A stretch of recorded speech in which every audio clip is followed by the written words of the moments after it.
Welcome in.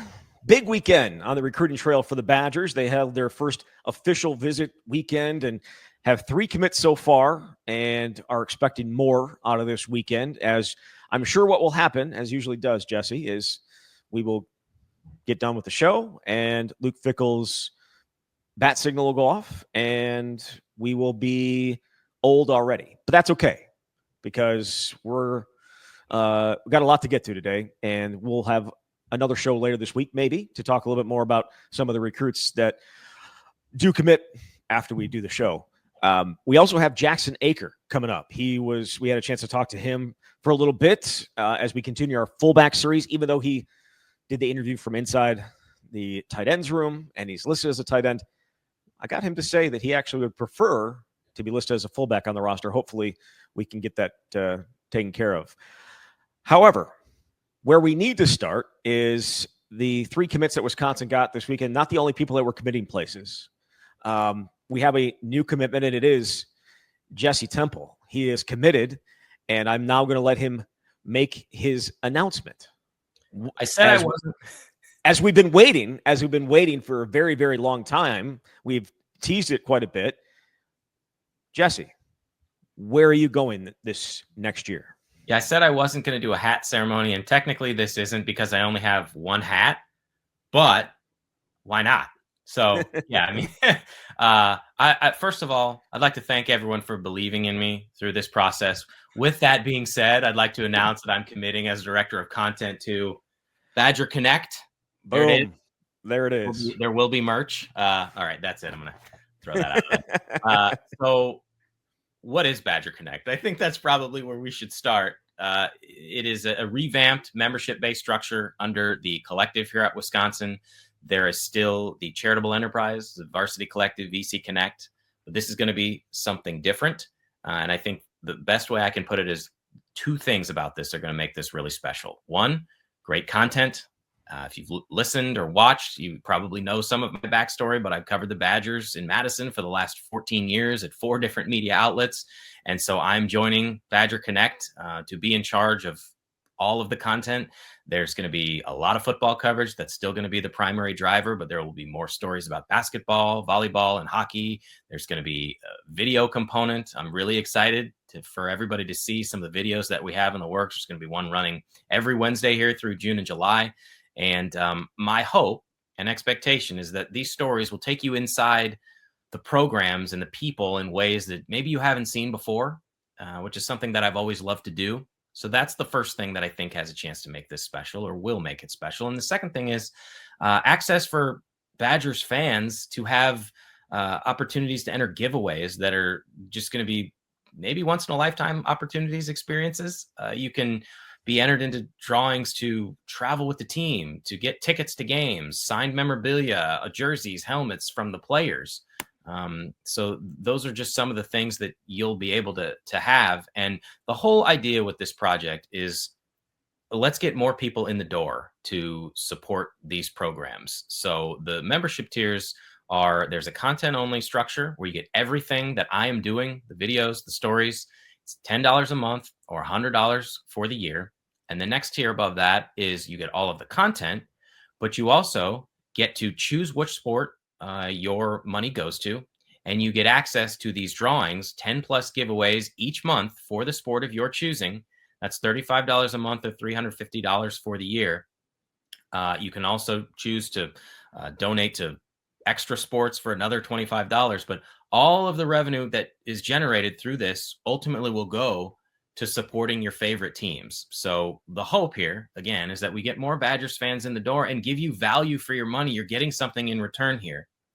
And I wouldn't accept a job like this if I didn't believe in what's possible. So I want to say that. I know I've talked for a few minutes here, but the last point I want to make is something I've gotten questions about already. And it was the biggest question that I had before I accepted this position. What does it mean for my coverage? What does that look like? Am I directly employed by UW? So I'm not directly employed by UW. I'm employed by the collective. Yes, the collective obviously supports Wisconsin athletics, but I wanted to make sure that if I'm going to be in charge of the content, then I'm going to be in charge of the content. And that means being objective. And if the football team isn't playing well, I'm going to write about it. I'm not coming here just to blow smoke up everybody's behinds and tell you that everything is great if it's not. Yes, it's a different type of job. Again, I hope that a lot of the stories I'll be able to do will be in depth, taking you places you haven't been. But Zach, objectivity in how we do this show and how I cover the team has mattered. We're still going to talk about everything on this show.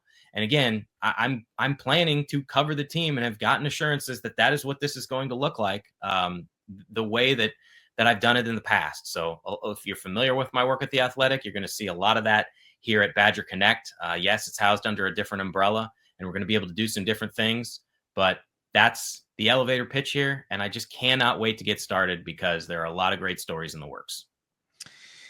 Yeah. As I tweeted, I think I've told you this. I said it publicly, but I think I've also told you personally that you're the best writer I've ever been around. Again, I'm biased, which I can be in this frame. And I know how much effort you've put into this. And I also know the unique ability to tell a story that you have is insane, and you execute it really, really well. I think it's going to be definitely worth everyone's time and money to check it out. As you said, just to get your stuff is $10 a month, right? I mean, like if that's all you want, you can get it for $10 a month, but there's so much more else out there.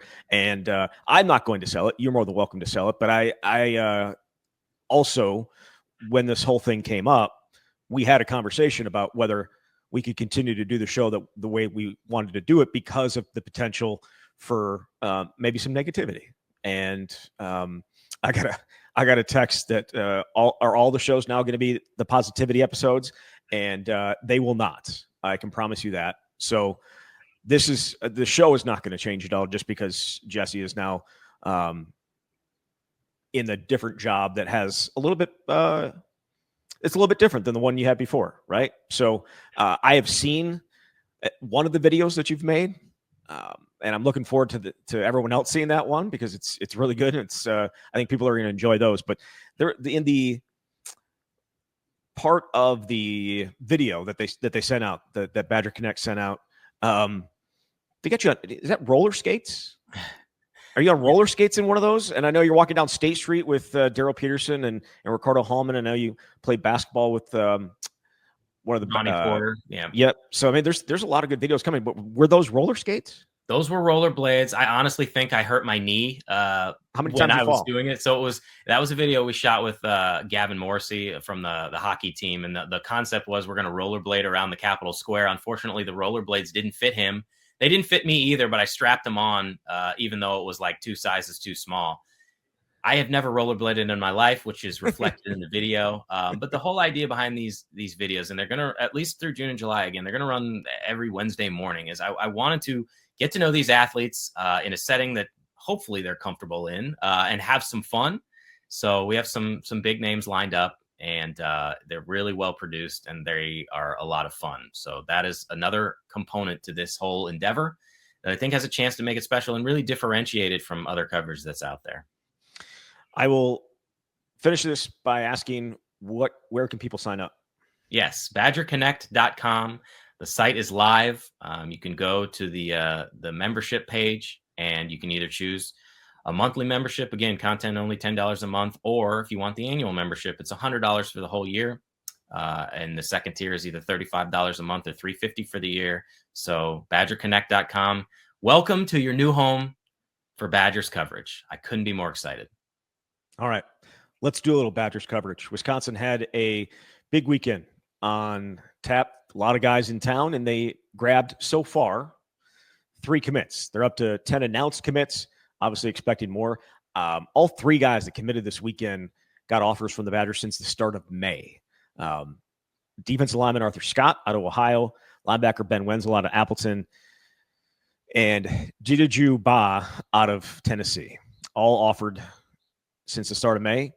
And again, they are going to have there are other commits out there that they haven't actually announced yet. I know that sometimes they like to not drag it out, but spread it out to give each guy a little bit of their own time there. But let's start with the first one, Jesse. Arthur Scott, defensive lineman, as I said, out of Ohio. He is the 59th best player in that talent-rich state. Also had offers from Rutgers, Michigan State, and Cincinnati. I think those were the other places he was going to take visits to. But they kind of seen some of their bigger defensive lineman targets come off the board recently. But getting Scott seems like a nice little addition. I think Scott and Bott together to get a couple of your foundational pieces along the defensive line for the future. And it does say a lot about Wisconsin that they were able to wrap these up so quickly. When you can get a guy here from out of state, especially on the first weekend of official visits, it makes it so, yes, you probably want to put the pressure on a little bit and not lose a spot. But if you were to take future official visits, you're going to be comparing everything to what you saw in Madison. It doesn't get better than what the weekend was like weather-wise and opportunity-wise. And both of those guys, you laid out some of the official visits that were lined up for Scott. All of Bob's top candidates were other Big Ten schools. So Wisconsin getting those guys in the fold was important. And the Wenzel thing is interesting because it is an in-state player, linebacker from Appleton, but his next official visit and the other school he was really strongly considering was Oklahoma. It kind of felt all along that once Wisconsin offered, he was probably going to end up a Badger, but you have to put in the work. So I think Wisconsin did an outstanding job on the first weekend here. And again, they are not done. There's some big names still out there on the board, but a lot to like about what they're doing. And we knew this was going to be the time all along this month where the bulk of the 2026 class was going to come together. I know there was some concern early on about the fact that the numbers were so small. There was like 1 or 2 commits when you entered the new year. But as you said, now they're up to 10 and a couple more that will come out soon. Yeah. And I guess I should also add Carmelo Reed not ending up, but is taking a visit to Ole Miss. So he's one of the guys that is committed, but he's going to be taking a visit to Ole Miss. But these other guys, I feel like, do they take those other visits or is this it? Because we've seen guys do this before, right? Look, I've heard coaches say this all the time. If you say you're committed and you go visit somewhere else, you're not committed. Now, the situation with Reed, would Wisconsin take him? I certainly think so, but that's always the challenge here. I would not expect these guys, especially at this time, to take future OVs. On the other hand, we did see last year, I think Wisconsin had, was it a DB from Florida who ended up committing to Wisconsin and then took a couple other visits and committed elsewhere. But I don't think, look, if you're going to commit now, then you should be committed. But again, until you sign on the dotted line, it's fair game. Right. Yes. And again, I believe Reed is due in this weekend. At least that's what I had seen. Either way, they had a number of other big-time players on campus this weekend, including Ryan Hopkins, their quarterback. And I think, and he's a 3-star quarterback. I think he's like the 38th ranked quarterback of the country. But you turn on his film a little bit, and the speed that he has, it jumps out at you, right? And he needs to be a little bit better of a passer. But I think getting him locked in and bringing those quarterbacks in on that first weekend has to help a lot. And they had a lot of, it wasn't just like defensive linemen or linebackers over here, a bunch of big time wide receivers, and having your quarterback here, and I should say running back as well with Latimer. It was important to have him here, and it sounds like he had a good visit too. It's huge. If you've got your quarterback commit by the time the first weekend of official visit season hits, you got to bring him here, because that's part of the calculus here too. When you get guys that are already committed joining guys who are still making their decision, they can explain why they chose Wisconsin in the first place, build a rapport with some of those wide receivers, and make those guys see a path to playing for Wisconsin and playing alongside Ryan Hopkins.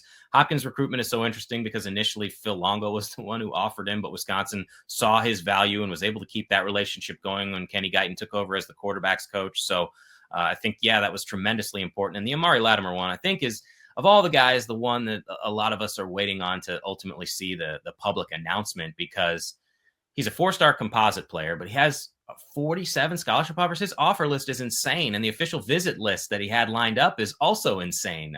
Georgia's on there. A lot of big-time schools. Miami. Georgia, Texas. I mean, on his official visit list, it's Michigan. He's supposed to go to Michigan this weekend. He's also got visits to Georgia and Texas. So we'll see. We'll see if he takes them. I think I read that his dad told Evan Flood that he is planning to. They expect him to take all the visits, but we'll see. But I would also say I think that's what happened with Darian Dupree a couple years ago. Ended up taking a couple more and then realized, well, if I want to be at Wisconsin, maybe the spots are closing. Dylan Jones just committed. Obviously, they ended up taking 3, but getting a big-time running back in the 2026 class is so important because of what happened in 2025. You didn't get anybody. You went for Byron Lewis. You didn't end up with him, and you were okay with that because you signed 3 in the previous class, but Wisconsin hasn't brought anyone in through the transfer portal, so you need somebody who you can say is going to be the guy in the future behind the group that you currently have. And, hey, Jameer Latimer, his older brother, transferred into Wisconsin this offseason. I think that's got to play a role, at least to some degree, where he can pick his brother's brain about why he chose Wisconsin. Yeah, and I mean, he was. Excuse me. He was also his official, the guy that hosted him on his official visit as well. Which again, he's only been here for what, 6 months, 5 months. I'm talking about Jameer. So, excuse me, Jamari. He has. It's Jameer. Excuse me. He's only been here for 5 or 6 months, but he at least knows the campus and knows people and knows what to show his brother and what he should focus on when he's looking for a school. And again, it's been a short amount of time, but just having him here is significant. And I don't think they would ever get to play with each other. Would they? I don't. Maybe 1 year because I think Jamar the older one, the cornerback, is it Jameer or Jamari? Am I just going crazy here? I'm going crazy here. Jameer, he's got 2 years left, I believe. So they would be able to, if he were to commit, would have 1 year together. So I don't know if that will play a factor or not. I guess we'll find out. But that was a big one. Pettit, the wide receiver, had a good visit. There are a number of guys you go down that list, and there's going to be some of them are going to say Wisconsin at some point. Absolutely. And more to come because they have so many more lined up in week 2 and week 3. Yeah, absolutely. All right. Let's jump into, is there anything else you want to talk about recruiting wise, these guys at all? No, I think we pretty well covered it. We know Wisconsin rolls out the red carpet like all these other schools do. I saw that I was over there and outside the stadium this weekend, and they were setting up all the tents and everything for the guys. So it's a first-class operation, and that's why a lot of these guys end up committing because it's such a memorable experience. Yeah. All right, let's jump into our interview with Jackson Acker. Here he is. And we do welcome in a special guest. It is Wisconsin tight end / in my mind, fullback, Jackson Acker. Jackson, how's it going? Good. Glad to be here. Appreciate you jumping on. I usually start this with what does being a fullback mean to you, but I want to run people through what your career has been at Wisconsin in terms of having to move around because you came here as a running back, started to get some fullback reps there midway through 2021 when Quan Easterling left, and then you ended up at fullback in 2022. Whole new offense comes in. You go back to running back in 23, a little bit of that in 24, but you got some fullback reps last year too, and now you're a tight end. What has that journey been like from when you showed up in 21 and now we're sitting here in May of 2025? It's a lot of learning, but I'm just glad I'm able to be used in the way I am. I've always said whatever they want me to do, I'm willing to do it. So I'm just glad that they're using me how they see fit. All right, so I'll start with that question then. Think of yourself in the fullback mind. Here we are as you sit in that tight end room. What does a fullback mean to you? What kind of a role is it? Physical, obviously, but also they're a team player. I feel like they don't get a whole lot of recognition, and I feel like that's something that I've experienced, but I have a great appreciation for fullbacks and what they do. They do a bit of everything without all the recognition. What do you like about the role that you have now? Obviously, you've said you're willing to take on any opportunity you get, but it seems like this is one that can allow you to be pretty versatile. Are there certain aspects of this specific role that you find enjoyable? I do like being able to play multiple positions. Like I said, just being used how they see fit. So if they need me to play tight end for a certain reason, I can do that, and also move back to fullback, obviously. And even in the spring, there's times I still lined up as a running back. So if they need me to do that, I'll do it. We saw so many different ways to get the ball in your hands though during the spring too, right? Like we had you going down the seam for a touchdown, had them throwing the ball out to you to the left, had the fullback dives, which I think a lot of fans were missing these last few years. Is that exciting that they are getting the ball into your hands in different ways? Oh, it's more than exciting. I'm in love with that fullback dive. But yeah, the route running at tight end was something that was a little new to me. It took a little getting used to. I mean, I ran routes as a running back, but it wasn't anything like tight end, obviously. But I feel like a lot of it carries over from position to position, and I'm able to utilize skills from one position in another way.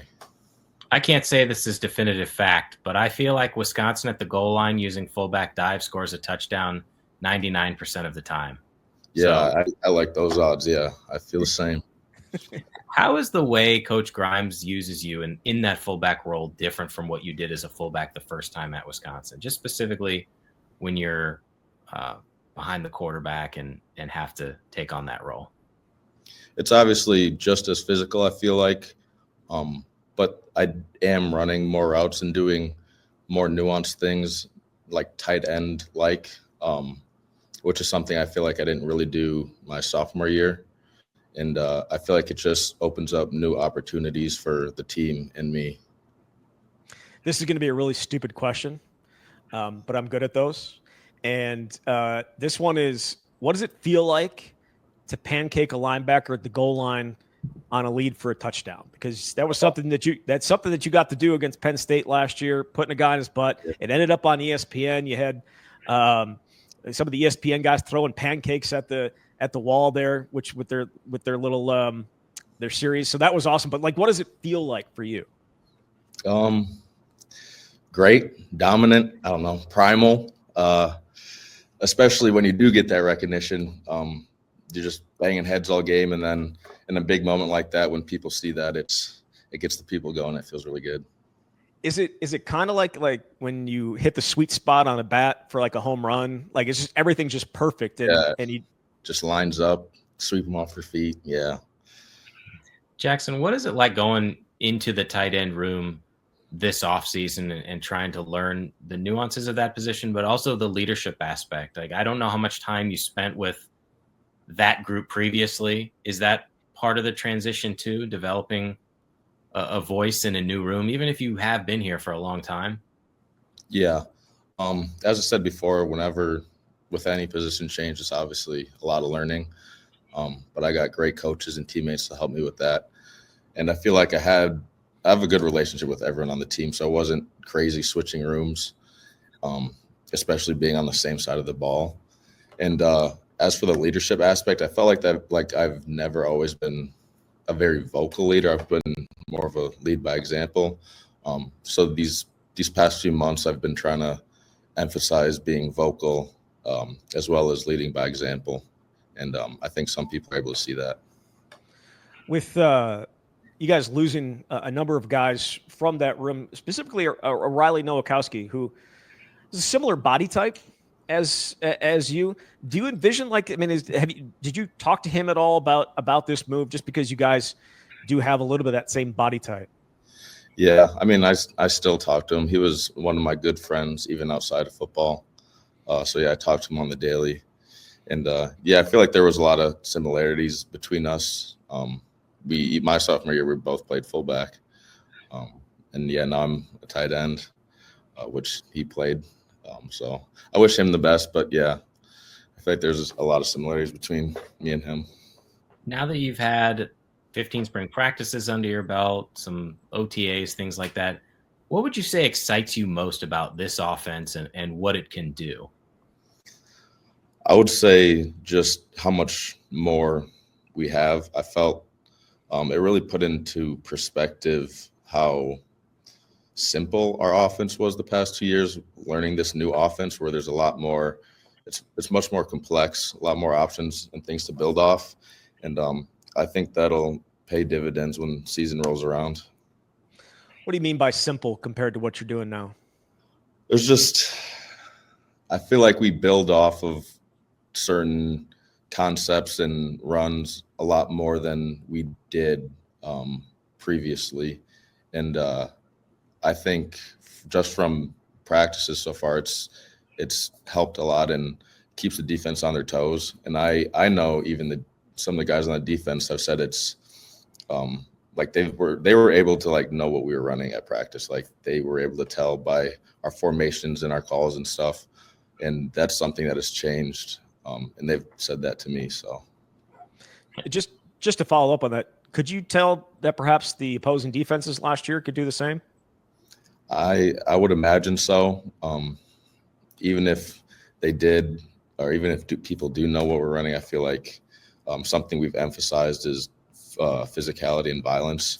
So at the end of the day, it comes down to that and execution, but also just keeping the defense on their toes was obviously going to be a big part of that too.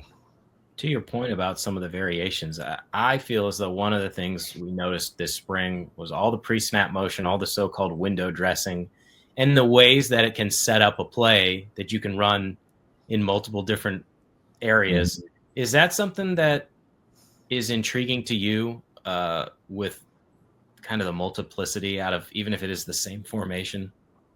Yeah. We actually had numerous offensive meetings on exactly that. Just being able to run the same play out of different formations with different motions. And I also think it helps people learn the offense, just being able to know how to do something multiple ways. And what you said, multiplicity, that was also a big thing for us in the spring. So, yeah.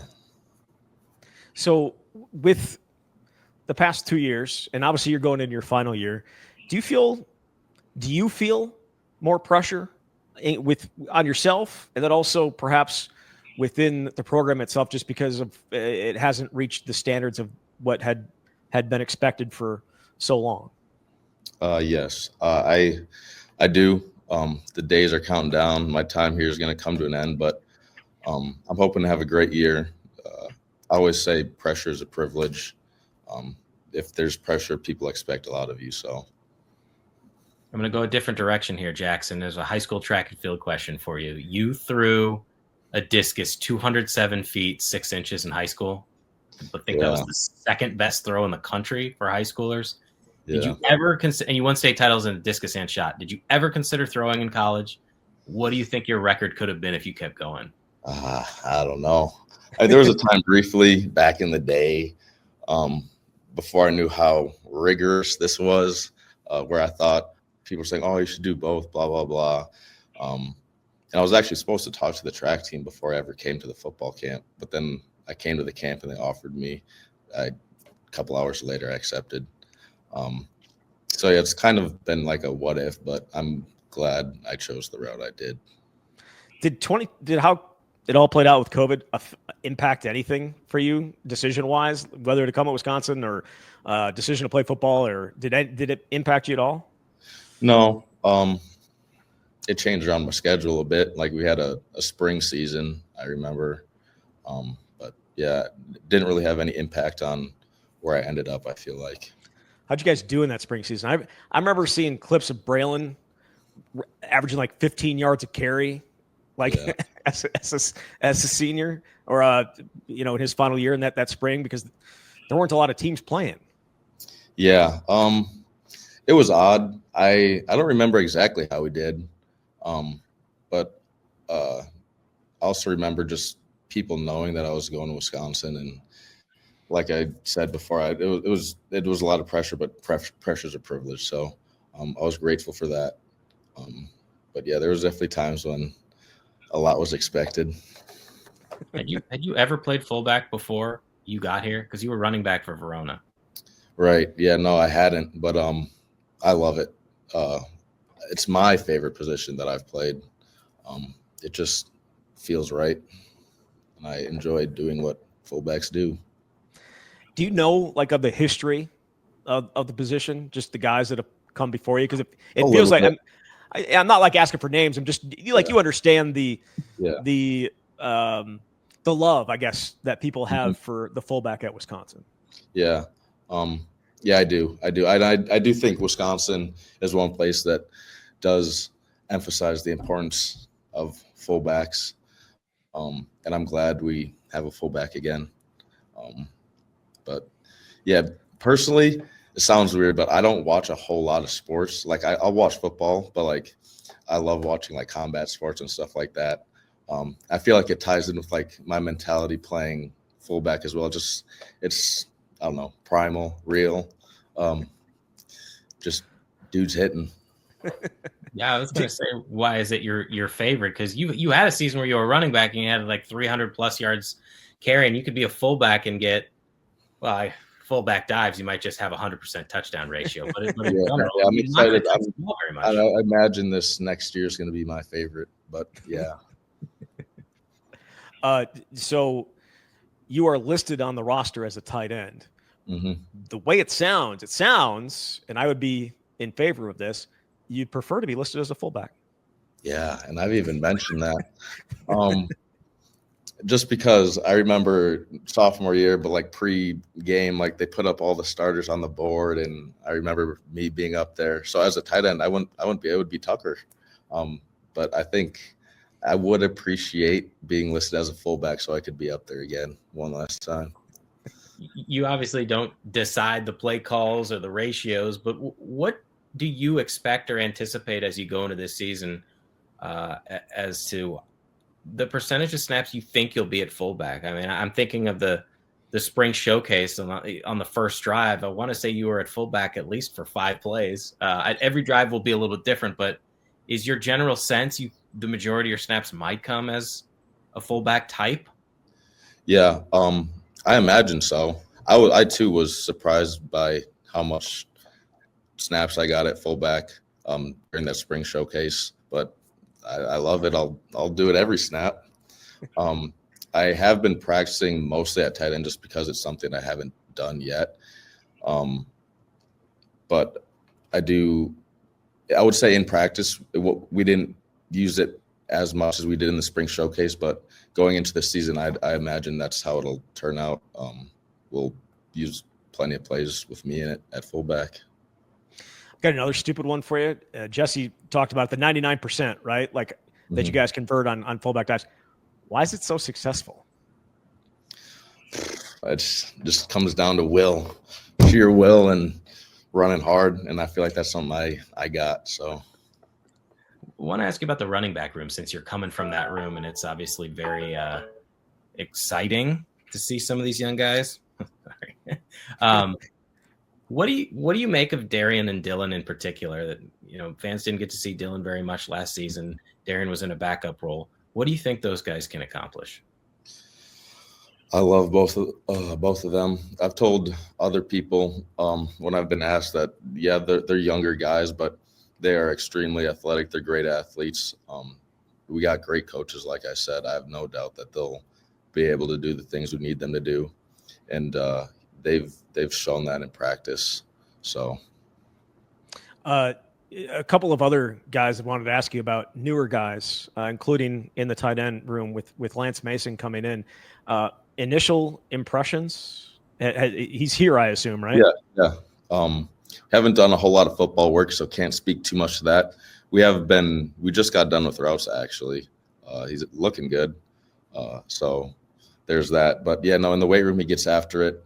He's in my lifting group. Great guy. So good to have him. And there's also Davis Heinzen, who came in along the offensive line. I don't know if you've had any contact with him. Not yet, no. Okay. All right. You good, Jesse? Yeah, we're good. All right. Hey, Jackson, really appreciate your time. I know you just came off the practice field, so we do appreciate it, and we're looking forward to seeing fall camp and then all those fullback dives all season at the goal line for touchdowns, of course. Yep. They'll be coming. All right. Appreciate it, Jackson. There he is, Wisconsin fullback Jackson Acker. All right, there he was, Jackson Acker. Appreciate his time. I think he's going to be a huge asset for them this year. I think you heard in the interview, but just the ability to put him in different places. And I know some people will be like, well, when you move around positions all over the place, maybe you just don't have a position. It's like if you have, but I think his ability to play all those different positions makes him so valuable. Like, it's not that he can't just lock into one spot. It's because his versatility, and because he's so versatile, that they have that ability to move him. I think he's as versatile as any fullback Wisconsin has had. He was sort of at the mercy of the offensive changes. When you went away from a fullback, you needed a role for him, and he played running back.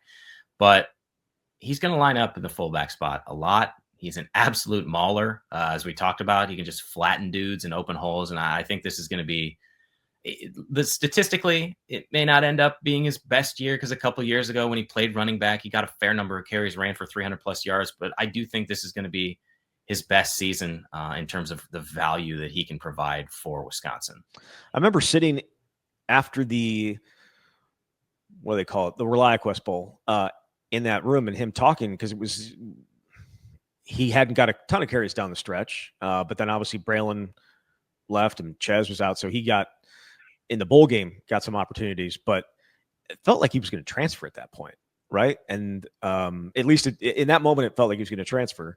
But he was also saying, they told me I'm going to be more involved. They told me this is what's going to happen. And it didn't happen last year. And so I certainly understand from his perspective, just wanting some more opportunities, because they did not come last year like I think he was expecting. So I think those opportunities will increase, certainly in this type of offense. I think so too. And he loves playing fullback, so he can deliver some hits. And if you He want can. the fullback dive, it's back, baby. It is fantastic. All right. Before we leave, I'll let you plug your new site one more time, and then also tell us a little bit what's coming up here. I haven't had a platform to talk about for 2 months, so now there are actual stories coming in that we will be able to discuss. Just let you know, the first paywalled story is going to be running Tuesday. It's inside Wisconsin's basketball offseason transfer portal process. Had a chance to talk with Greg Gard for quite a while. Mark Van de Wettering, who's the chief of staff, handles all the phone calls with the agents. So pretty interesting and enlightening discussion on how they were able to pull this together. Got some other basketball stuff coming. And like I said, the Badger Bites videos, look for it starting Wednesday morning. It's going to be great. Do you want to tease that video? Which one you guys rolling out that day? We got Billy Edwards Jr. This is the one I've seen. Yes, this is the one you've seen. I thought it was pretty fun. I think it provides a window into his thought process as a quarterback and his personality. I said this before. I think he's among the more personable quarterbacks I've covered here in 14 years. Now, does that equate to wins? No, but it doesn't hurt.